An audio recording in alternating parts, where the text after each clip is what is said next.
Assalomu alaykum hammaga. Bugun yana bir tanbashi qilyapmiz. 11-aprel. Bir firma bilan bostirlagan arasini pena quyib beryapmiz. 10 sant qalinlikda.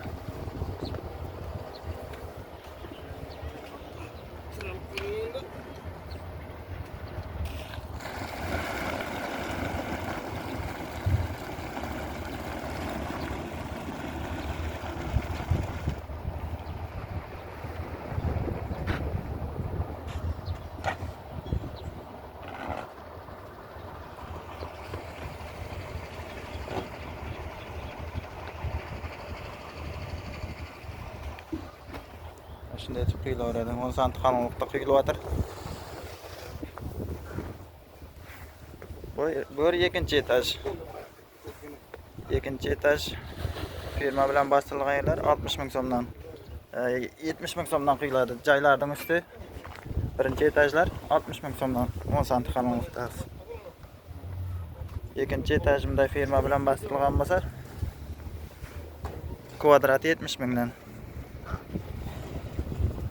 10 sant qalinlikda quyiladi bunday. Bu yog'i mana quyilmagan yog'i tovar bostirilib turibdi, shuytib. Shuni ustidan quyilaveradi. Reka taxta yayilib turibdi astana.